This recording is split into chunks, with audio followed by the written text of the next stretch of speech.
Merci François. Alors effectivement, c'était un peu long, mais pas de ton fait. C'était nécessaire de bien rendre compte, comme tu l'as fait, de ce temps qui a duré 2 heures au Quai d'Orsay et qui s'appuie évidemment sur un temps de concertation, d'ailleurs que nous avons souhaité, hein, toi dans tes précédentes fonctions, moi dans les miennes actuelles.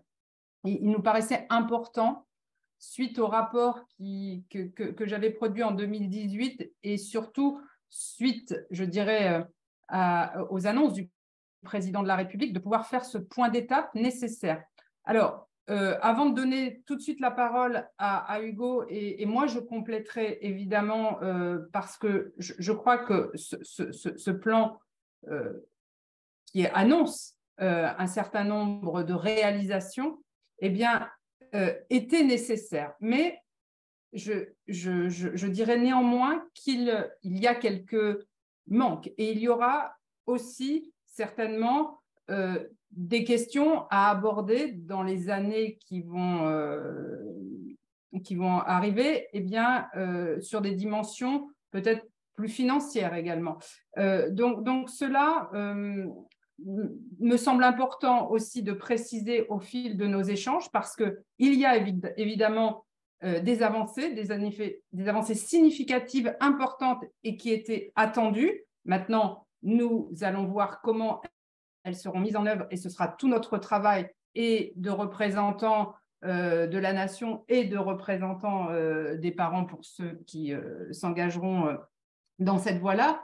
Mais vous dire aussi que ce qui était présenté là ne reprend pas tous les points que nous aurions souhaité voir abordés. Voilà, mais je vais rentrer un peu plus dans les détails après. Je te cède la parole simplement pour dire que nous apporterons aussi des compléments à ce qui a été proposé parce qu'il nous semble important politiquement de défendre encore d'autres points et je reprendrai point par point ce qui doit être aussi défendu et qui n'y est pas. Merci Samantha, merci François pour votre synthèse et vos premières analyses. Peut-être quelques commentaires au titre de la fédération FAPé des parents et élèves du réseau. D'abord, un retour sur la démarche elle-même pour aller dans le sens de ce qu'a décrit François, à savoir que en tant que fédération parentale, nous étions très heureux de l'organisation de ces consultations qui étaient effectivement très attendues. Il y a eu une forte participation des parents, tant au niveau des réponses aux sondages qu'en termes de participation aux ateliers auxquels on a participé systématiquement. Globalement, je pense qu'il y a eu une très bonne tenue des échanges lors des ateliers de travail, hein, c'est à noter aussi, avec un respect des prises de parole et des convictions parfois divergentes sur certains sujets. Et malgré tout, les enjeux qui sont ressortis lors de ces groupes de travail que François, tu as rappelé, sont des enjeux qui, je crois, nous connaissons depuis maintenant plusieurs années. Et c'était effectivement l'occasion de les réexpliciter et de les partager à nouveau. Un point, toutefois, toujours sur cette démarche. Lors des ateliers, effectivement, l'ensemble des parties prenantes ont été entendues, écoutées. Je pense qu'on peut quand même regretter sur cette démarche que certaines voix puissent être moins entendues que d'autres, alors qu'elles pèsent quand même assez lourd dans le dispositif de l'EFE. Je pense en particulier au personnel en droit local. Je trouve que globalement, les prises de parole concernant les personnels portent plus souvent sur les personnels détachés plus que sur les personnels locaux qui représentent des forces vives dans notre réseau. La parole des parents en général est celle des parents au titre des associations de parents d'élèves, mais pas toujours au titre des parents gestionnaires qui, je trouve, nous avons peut-être un peu moins entendu également lors des prises de parole. Et dans une moindre mesure, les interventions des personnels dans le réseau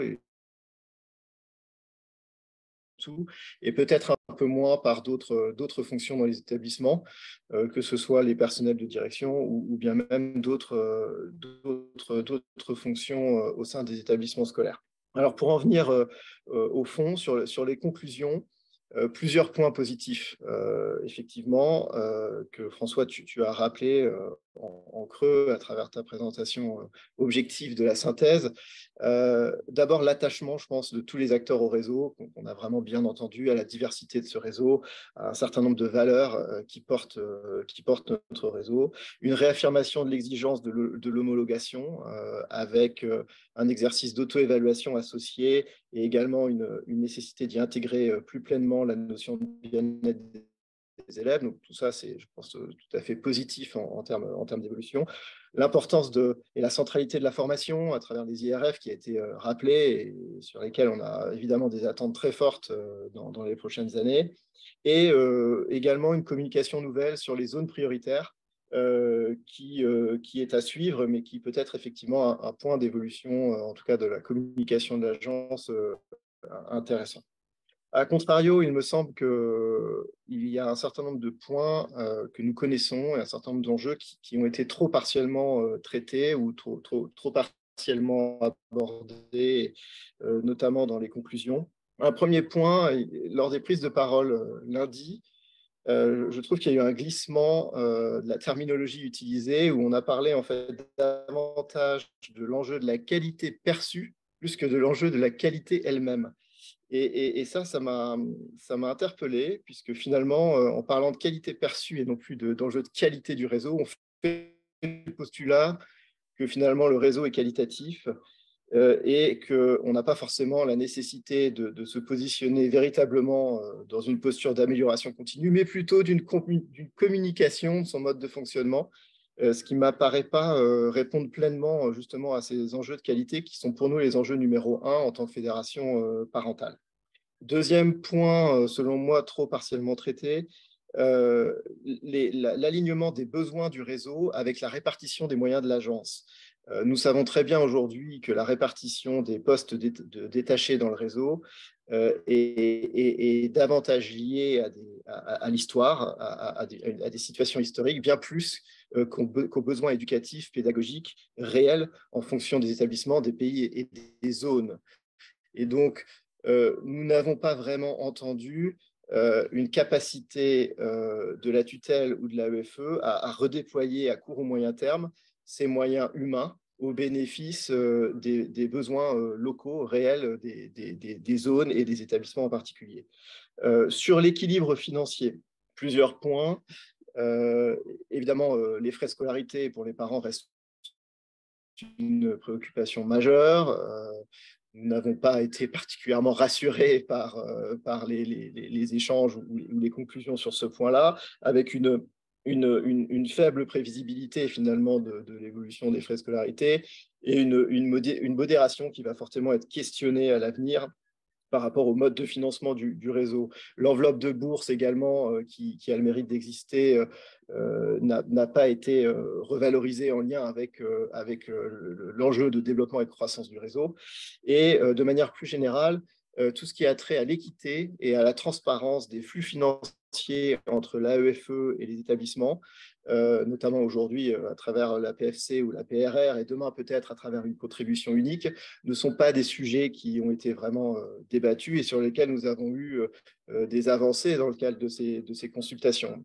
La capacité d'emprunt de l'AEFE, le sujet n'a pas été véritablement réglé. On a une position d'attente aujourd'hui et donc la question de la faisabilité des projets immobiliers des EGD en particulier reste totalement ouverte et reste pourtant un enjeu crucial. L'amélioration du cadre juridique également, du cadre opérationnel et du cadre relationnel entre l'AEFE et les établissements n'a pas été un sujet d'évolution dans les annonces, puisque notamment les formats conventionnés et les formats de partenariat qui, nous le savons, doivent probablement évoluer pour mieux répondre aux besoins locaux des établissements. Ces évolutions n'ont pas été décidées. Je pense qu'il y a aussi peut-être une incompréhension sur le point des conventions, puisque il me semble que la ministre Colonna a rappelé qu'elle ne souhaitait pas voir apparaître une multitude de conventions qui viendraient questionner finalement l'équité ou l'égalité dans le réseau. L'enjeu, selon nous, ce n'est pas forcément la multitude de conventions à créer, mais plutôt de faire évoluer la convention type elle-même, avant même d'envisager peut-être différents modèles de conventions. Donc, je pense qu'il y a aussi des travaux qui auraient pu être menés sur ce point-là. Un dernier point, et puis après je laisse la parole à Samantha et François et puis aux participants peut-être. Il me semble aussi que les propos assez souvent ont donné lieu à une accentuation d'une dichotomie public-privé dans la manière dont le réseau est présenté et en tant que fédération parentale, finalement, cette distinction public-privé, on pense qu'elle ne reflète pas tout à fait la réalité du réseau parce qu'elle elle ne rend pas visible un certain nombre de situations d'établissements à gestion parentale avec un statut certes privé mais bénévole. Et on pense effectivement que cette distinction un peu mécanique public-privé ne fait pas toute sa place à la vie associative des parents d'élèves, qui pourtant est une des pierres angulaires du fonctionnement du réseau. Donc, en conclusion, les annonces qui ont été faites, si vous les relisez là, sur les diapositives présentées par François, il y a quelque chose qui m'a sauté aux yeux au moment de la présentation par François, que je n'avais pas entendu en tant que tel lundi, mais en fait, il n'y a aucune annonce qui concerne directement les parents. Si vous reprenez la vingtaine de points. Et je trouve que c'est assez révélateur finalement d'un sentiment qu'on peut avoir. Effectivement, il y a eu une consultation très, très bien menée avec des conclusions très, très claires, comme l'a rappelé François. Mais ça fait aussi apparaître que malheureusement, nous ne sommes pas encore dans une logique de co-construction avec les parents dans le réseau, alors que les parents, comme nous le savons tous, ont un rôle fort à la fois dans les fonctionnements, mais aussi bien évidemment dans le financement du réseau. Je vous remercie. Merci Hugo pour cette analyse que je partage en quasiment tout point, sauf peut-être à mettre un bémol sur ta dernière intervention, enfin sur ton dernier point. Et vous savez que j'ai beaucoup accompagné la place des parents durant ces dernières années, que je juge totalement nécessaire et encore peut-être même en deçà de ce qu'elle devrait être. Néanmoins, je crois quand même que ce que tu souhaitais peut-être voir exprimé plus clairement en matière de positionnement ou peut-être d'affirmation de la place des parents, moi je le vois quand même beaucoup plus évident que tu ne le vois, parce qu'au fond, tout cela a vocation à aller dans le sens de réponses données aux parents. En matière de qualité, il y a la formation. En matière de qualité, il y a des détachements qui devraient être du moins préservés et, je l'espère, augmentés. Il y a aussi une volonté d'associer par ce questionnaire les familles, cette volonté de les entendre et de les laisser s'exprimer. Alors, on pourrait effectivement questionner la forme de ce questionnaire qui n'amenait pas forcément à pouvoir s'exprimer peut-être aussi facilement qu'on l'aurait souhaité. Mais néanmoins, la dimension financière, je te l'accorde, n'est pas traitée et c'est peut-être le point le plus regrettable. Néanmoins, je trouve quand même, pour avoir, je le rappelle, été chef d'établissement depuis des années dans ce réseau, que la place des parents est de plus en plus, comment dire, du moins la voix des parents est de plus en plus audible, et que néanmoins, peut-être qu'elle ne vous paraît pas suffisante, mais elle reste quand même, et pendant ces consultations, je trouve quand même plutôt pas trop mal entendue. Il y a encore de gros progrès, je le partage complètement. Il y a encore un certain nombre d'évolutions à apporter, j'en suis totalement d'accord aussi, mais je crois quand même qu'on partait de très loin et que le chemin parcouru ces dernières années est quand même assez important. Donc, il faut quand même saluer ce chemin-là parce que on va aussi avec l'évolution des mentalités.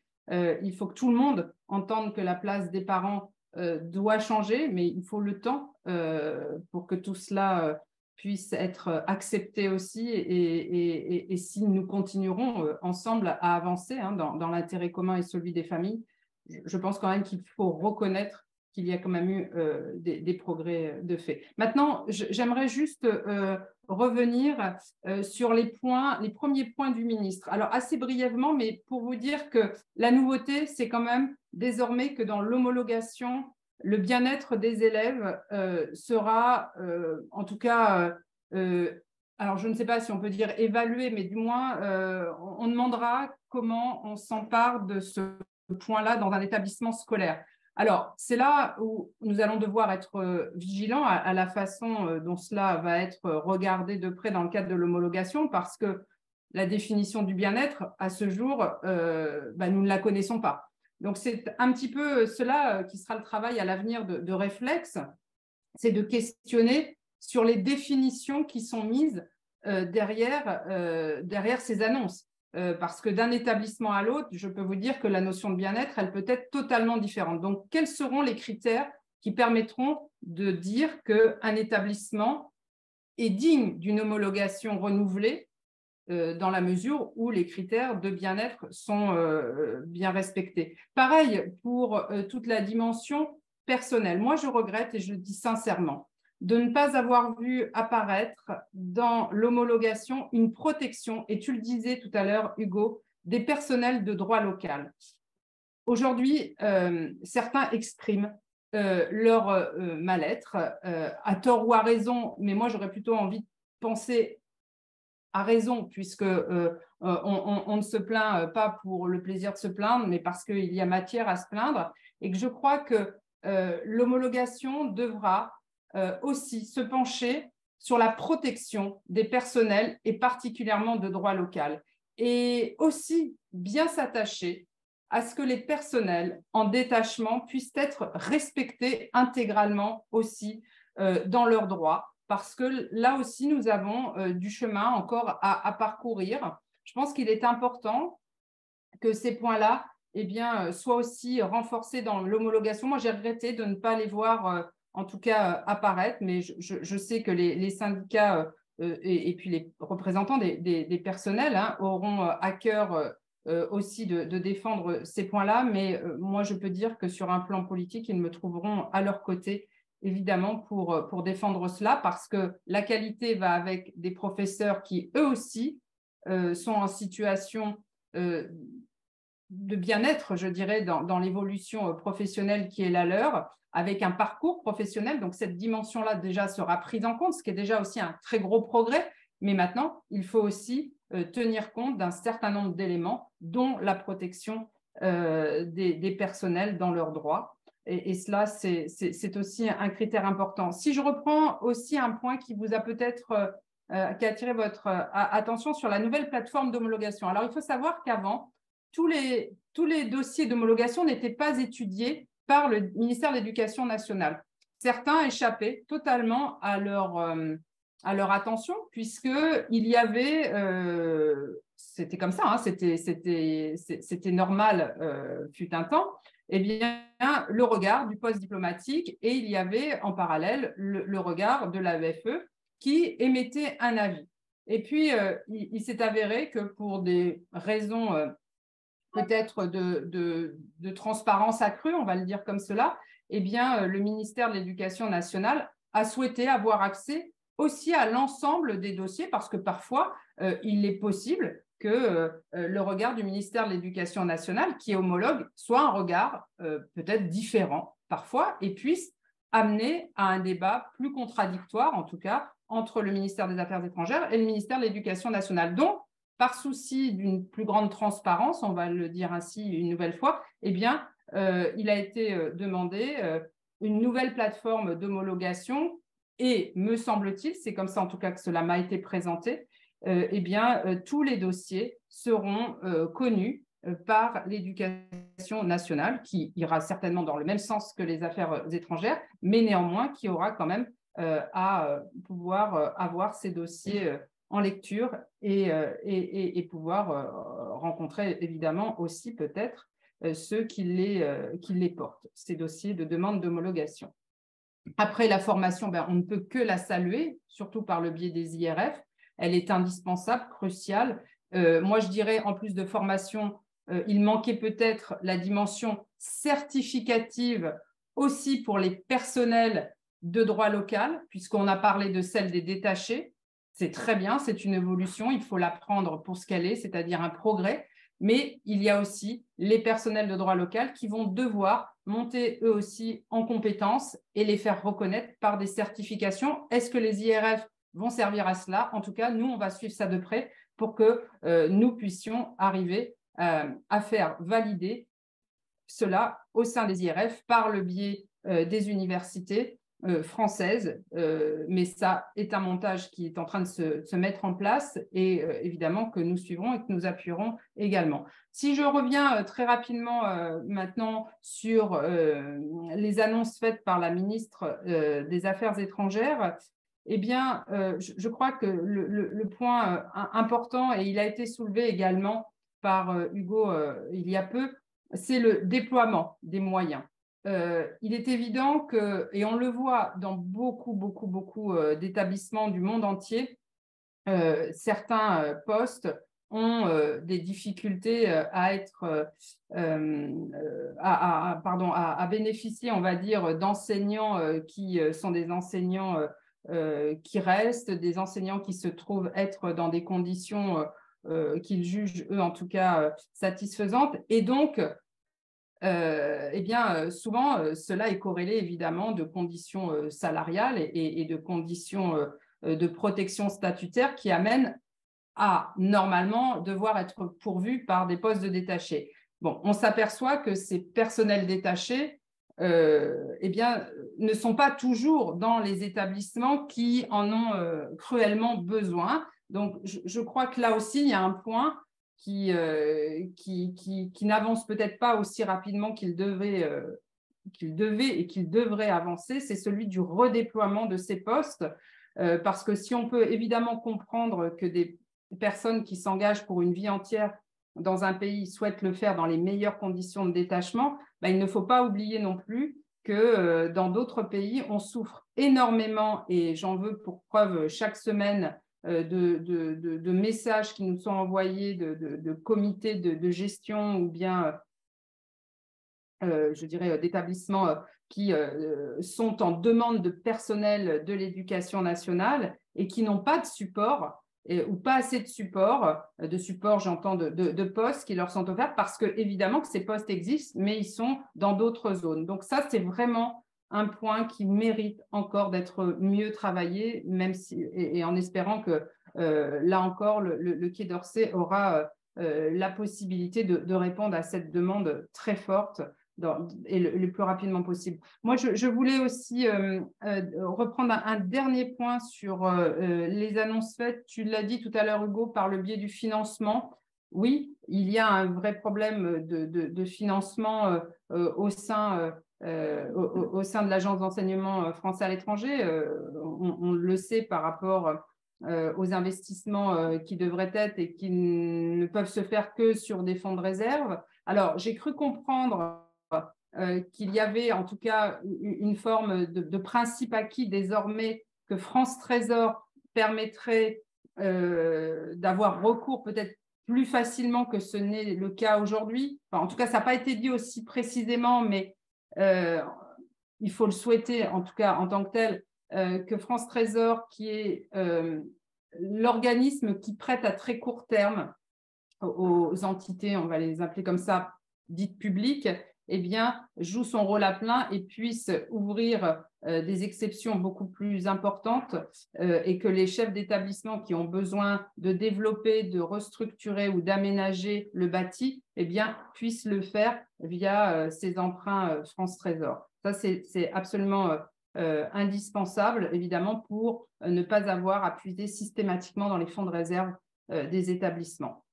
Et puis, dernier petit point avant de céder la parole à François et puis passer désormais aux engagements de réflexe qui vont nous amener à travailler, comme je dis, dans la continuité.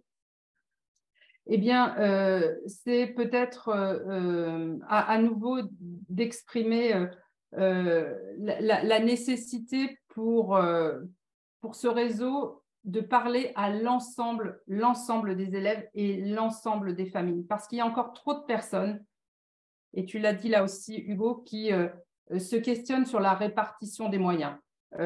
On peut parfaitement comprendre que les établissements dits de l'agence, qu'ils soient EGD ou qu'ils soient conventionnés, eh bien, soit la priorité. Là-dessus, personne ne remet cela en question.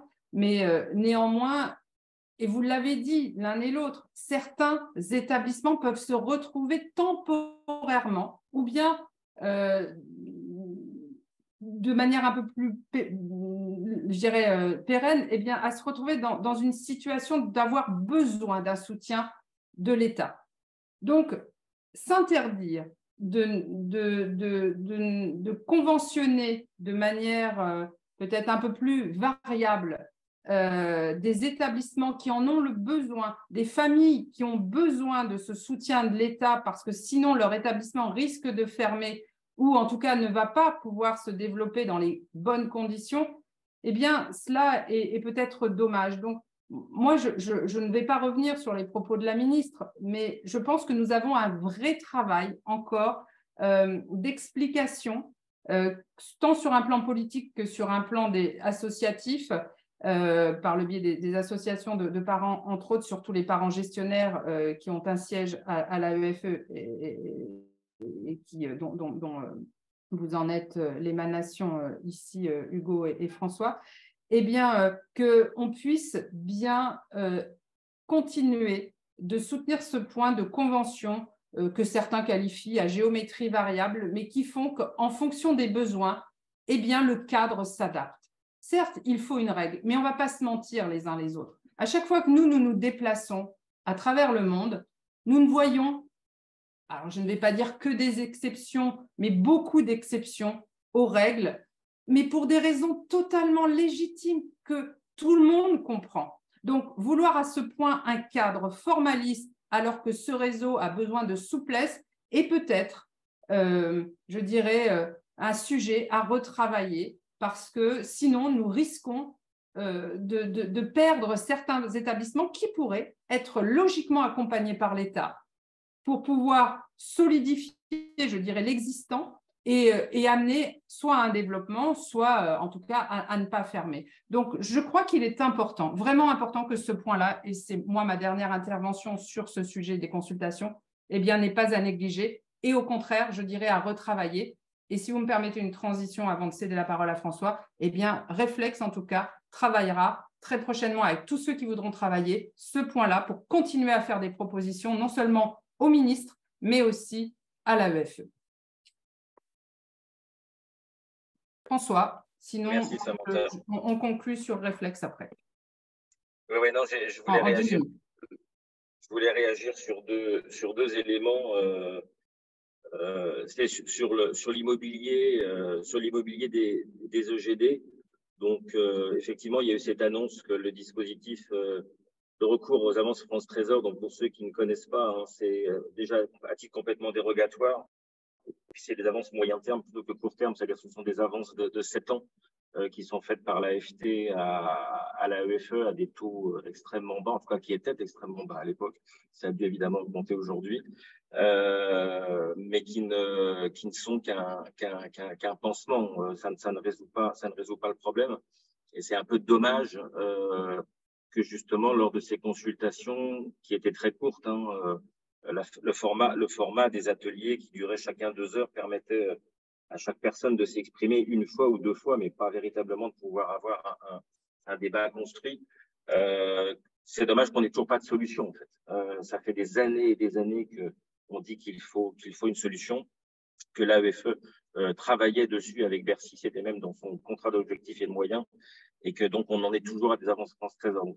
Il y a vraiment une réflexion, je pense, importante à mener là-dessus, d'autant que, sans trahir de secret, puisqu'Olivier Brochet en a parlé dans sa feuille de route 2023-2026, l'AFE a comme objectif que le développement du réseau se fasse à 60% par les établissements existants et à 40% par de nouveaux établissements. Donc dans les établissements existants, il y a pas que les EGD, mais il y a les EGD et effectivement, il y a une problématique de développement de ces établissements.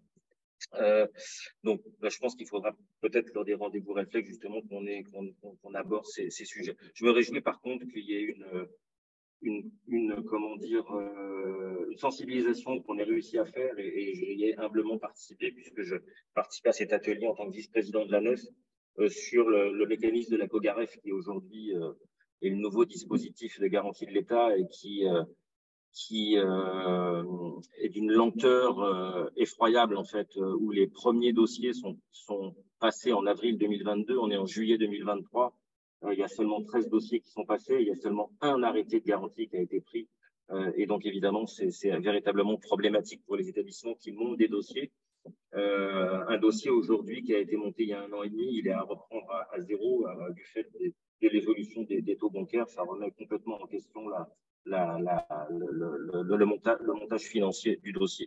Donc là, le fait que les ministres et vraiment compris l'enjeu. J'espère qu'il y aura vraiment des solutions concrètes qui seront mises en place pour que les arrêtés de garantie sortent dans les semaines où la COGAREF donne son avis favorable.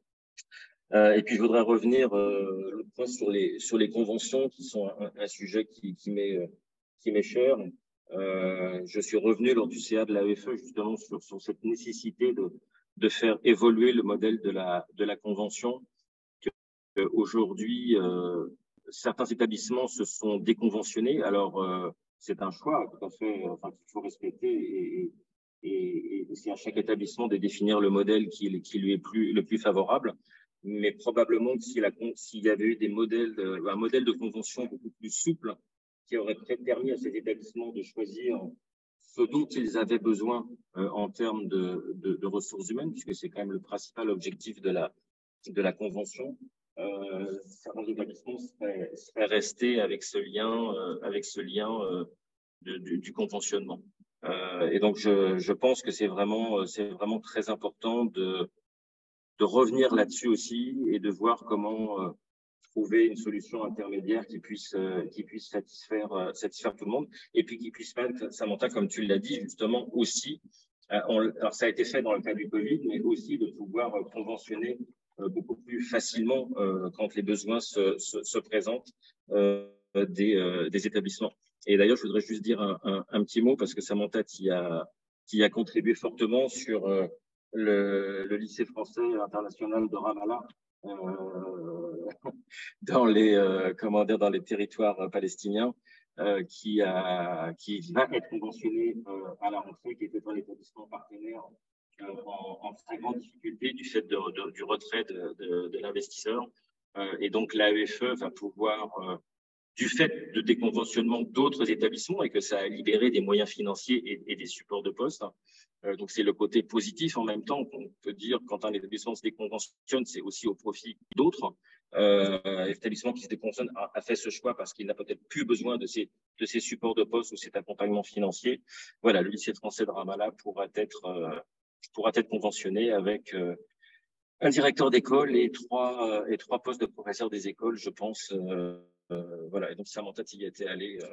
Et l'équipe, je pense qu'il faut remercier l'équipe du consulat général, mais je te laisse peut-être dire un petit mot là-dessus.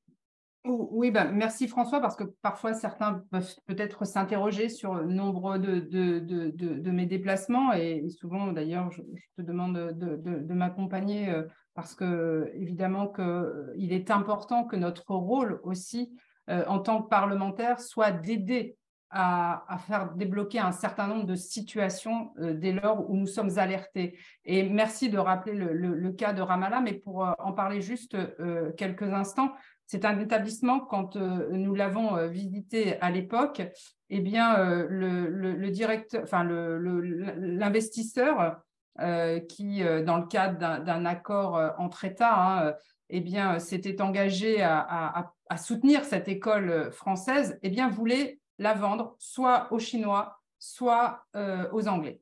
Il n'arrivait pas à trouver son équilibre financier. Et moi, très clairement, en tant que parlementaire, il m'a alerté, il m'a dit, voilà, Madame la sénatrice, sachez que je vais me séparer de cette école et qu'il n'y aura plus d'école française à Ramallah. Donc, évidemment que cela a résonné en moi. J'ai contacté ceux qui étaient en partenariat à l'époque avec, mais ils n'avaient pas de latitude à proprement parler. Donc, effectivement, comme tu le disais, eh bien, c'est avec le conseiller culturel, avec le consul, que nous avons échafaudé un certain nombre de pistes de réflexion. Nous avons essayé de faire des propositions et ensuite, ça a été évidemment le travail du poste diplomatique en lien avec l'AEFE. Mais si, et là je le redis, ce n'est pas pour être dans la prétention, mais c'est une réalité, si nous ne faisions pas et si nous n'avions pas fait ce travail-là, aujourd'hui, le lycée de Ramallah serait soit probablement fermé parce qu'il y avait effectivement voilà, des soucis financiers, alors qu'il y a un potentiel énorme sur cette zone géographique, ou alors il aurait été vendu à des Anglais ou à des Chinois. Donc, c'est pour vous dire aussi que ce travail de terrain, ce travail de fourmi que nous réalisons à travers le monde est fondamental pour pouvoir porter de manière très concrète un certain nombre de situations. Sans ce travail-là, sans ce temps que nous passons avec les familles, avec les élèves, avec les personnels, eh bien, nous n'aurions pas ce capital d'expertise qui nous permet aujourd'hui de remonter au cas par cas des situations et de les porter à l'attention quand il y a besoin de faire évoluer un certain nombre de choses. Voilà, donc pour ma part, et ce sera peut-être avant de vous donner le mot de la fin, messieurs, ma conclusion, revenir quelques instants sur Réflexe à proprement parler. Donc, si tu veux bien, Samantha, on a 2-3 questions. Peut-être qu'on va répondre aux questions et puis te laisser conclure sur Réflexe.